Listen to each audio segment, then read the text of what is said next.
السلام علیکم۔ آخرکار سوشل میڈیا پہ جس خدشے کا اظہار کیا جا رہا تھا بالکل ویسا ہی ہو گیا۔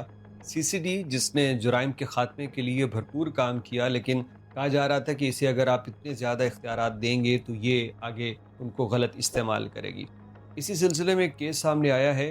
خانہ کعبہ کے سامنے کھڑے ہو کے عمران بھٹی نامی ایک بندہ سی سی ڈی پہ یہ الزام لگاتا ہے کہ میرے 94 لاکھ روپے اکاؤنٹ سے نکال لیے، میرے کوٹھی، بنگلے، گاڑیاں، یہ سب کچھ انہوں نے مجھ سے ہتھیا لیا زبردستی بندوق کے نوک پہ ٹارچر کر کے، اور میں خانہ کعبہ کے سامنے کھڑا ہو کے فریاد کر رہا ہوں۔ ایک ورژن یہ ہے۔ اس کے جواب میں ایک خاتون کی ویڈیو سامنے آئی ہے جس نے بتایا ہے کہ یہ بندہ دراصل مجھے بلیک میل کر رہا تھا، ہم 3 بہنوں کو بلیک میل کر کے اس نے سارا کچھ ہم سے چھین لیا۔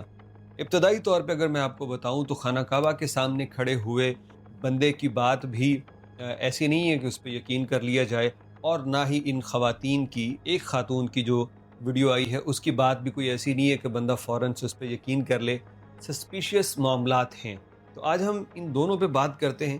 پہلے تو خانہ کعبہ کے سامنے کھڑا ہو کے جو بندہ سی سی ڈی پہ الزامات لگا رہا ہے، ذرا وہ سنیے۔ محمد عمران بھٹی صادق آباد ضلع ریمیر خان سے 8 اگست 2025 کو مجھے ریمیر خان سی سی ڈی والے اٹھا کے لے گئے ہیں ملتان، میری فارچونر گاڑی بھی ساتھ لے گئے ہیں، ہمایوں غار کے آگے مجھے پیش کیا ہے، ساری رات انہوں نے مجھ پہ تشدد کیا ہے، دن کو 3 ساڑھے 3 بجے کے قریب انہوں نے میرے اکاؤنٹ سے 50 لاکھ روپے نکالا ہے، پاسورڈ وغیرہ پوچھ کے میرے موبائل سے نامعلوم جگہ پہ رکھا ہے کسی مکان پہ۔ اگلے دن پھر مجھ سے انہوں نے نکالا ہے وہاں سے مجھے، اور میرے اکاؤنٹ سے 44 لاکھ روپے نکالا ہے، 44 لاکھ نکال کے پھر مجھے نامعلوم مکان پہ لے گئے۔ ایک 1200 والا اسٹام انہوں نے نکالا تھا میرے انگوٹھے وغیرہ لگا کے، میرے موبائل سے میرا ID کارڈ نکال کے مجھے انہوں نے بھاولپور میں لے گئے میری گاڑی کو، اور مجھے شفقت عطا ایس پی ملتان سامنے پیش کیا ہے۔ انہوں نے مجھے سے ڈیمانڈ کیا ہے بھی آپ ایک کوٹھی ہمیں دو اور ایک پلاٹ مجھے دو۔ انہوں نے مجھ پہ ٹارچر کیا ہے، 10 دن انہوں نے مجھے رکھا ہے تو ہتھ کڑی لگا کے، ان کو نامعلوم کام پہ رکھتے رات کو تھانے میں لے آتے تھے، پھر تنگ آ کے انہوں نے کہا جی دینا ہے تو آپ چھوٹوں کی جان، آپ کی جان چھوٹے کی، ورنہ ہم آپ کو مار دیں گے۔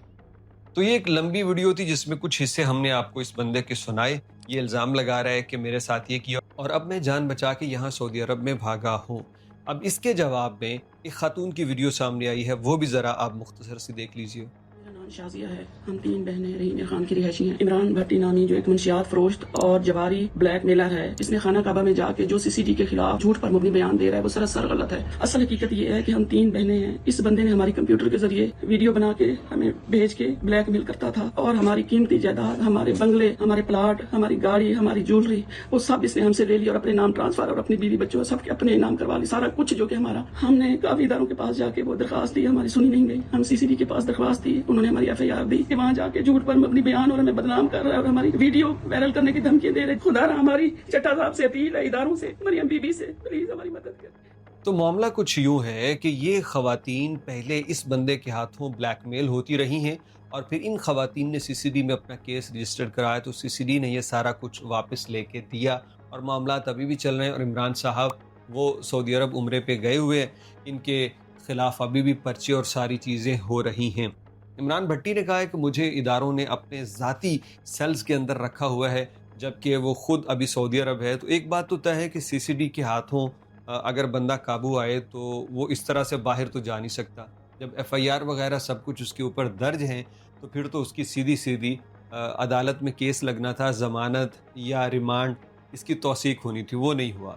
اب دوسری جانب خاتون کی بات جو ہم نے سنی، تو خاتون یہ کہہ رہی ہے کہ کمپیوٹر سے ہماری ویڈیوز بنائی گئی اور پھر ہمیں بلیک میل کیا گیا۔ یہاں پہ نا کچھ خواتین کے لیے بھی پیغام ہے، یہ کمپیوٹر سے ویڈیوز نہیں بنتی۔ یہ جو ایک ٹرم چل پڑی ہے نا معاشرے میں، کمپیوٹر سے ویڈیو بنائی گئی، ایسا نہیں ہوتا، بلکہ جو ریالٹی ہے، میں ان خواتین پہ کوئی الزام نہیں لگاتا، نہ کسی اور پہ لگاتا ہوں، معاشرے کا ایک سچ آپ کو بتاتا ہوں۔ باہمی تعلق ہوتا ہے، رضامندی کا تعلق ہوتا ہے، وہ جس بھی عمر میں ہو، اس تعلق کی بنا پہ کبھی مرد اور کبھی عورتیں ویڈیو بھی بنا لیتے ہیں اور پھر اس ویڈیو پہ اپنے پارٹنر کو بلیک میل کرتے ہیں۔ تو ایسا ہوتا ہے اور اکثر ہوتا ہے، لیکن یہ نہیں ہے کہ اگر مرد عورت باہمی رضامندی سے کچھ کر رہے ہیں تو اس کی ویڈیو بنا کے بلیک میل کیا جائے، یہ ٹھیک نہیں ہے۔ یہ کام بھی غلط ہے اگر تعلق ہے کسی کا غیر شرعی، اور اس پہ ویڈیو بنا کے بلیک میل کرنا اور بھی غلط ہے۔ تو لہذا خواتین کے لیے بھی یہ پیغام ہے، ان کے لیے نہیں۔ ایسے الزام ہو جائے گا کہ میں ان کے اوپر کوئی الزام لگا رہا ہوں، میں تمام خواتین، بہنوں، ماؤں، بیٹیوں کے لیے کہہ رہا ہوں کہ کوئی بندہ آپ کو سہانے خواب بتائے، آپ کو بڑی تعریفیں کرے، آپ کو بڑی وفا کا اظہار کرائے، فراڈ یہ ہے۔ آپ کا وفادار، آپ کا بھائی، آپ کا باپ، خاوند، بیٹا ہو سکتا ہے، اس کے علاوہ سارے کے سارے لوگ فراڈ ہوتے ہیں، سارے کے سارے مرد فراڈ ہوں گے، وہ آپ کے جسم، آپ کی خوبصورتی، آپ کے مال، آپ کی کسی اور چیز کے پیچھے ہوں گے، یہ بات یاد رکھیے۔ تو یہ ان دونوں کا معاملہ ہے۔ سوشل میڈیا پہ جو کہا جا رہا ہے سی سی ڈی بھتہ لے رہی ہے، وہ ایسے ایسے کام کر رہی ہے، تو اس میں کوئی صداقت نہیں۔ اب مجھے بتائیے نا کہ اس ملک میں 70 سالہ تاریخ میں جب عدالتیں انصاف وقت پہ نہیں دے رہی تو کیا ابھی بھی ہاتھ پہ ہاتھ دھرے ہم بیٹھے رہیں؟ سی سی ڈی جو کام کر رہی ہے مکمل مانیٹرنگ کے ساتھ ہو رہا ہے، اور یہ جو ماروائے عدالت قتل کے شور ہیں اور کہا جا رہا ہے کہ یہ وہ ہو گیا، بھائی صاحب جتنے بھی لوگ آج تک ٹارگٹ ہوئے ہیں پولیس مقابلوں میں، تو ان میں آپ بتا دیجئے اگر کوئی بے گناہ اس کے اندر شامل رہے ہیں کہیں بھی تو سی سی ڈی سے ضرور پوچھنا چاہیے۔ لیکن اگر وہ ان مجرموں کا خاتمہ کر رہے ہیں جن کا حل کوئی نہیں بچا، جو قانون کے پہنچ سے باہر ہو چکے ہیں یا قانون ان کو کچھ کہہ نہیں سکتا، تو میرا خیال ہے کہ پھر جلد انصاف کا کوئی نہ کوئی طریقہ تو ہونا ہی چاہیے۔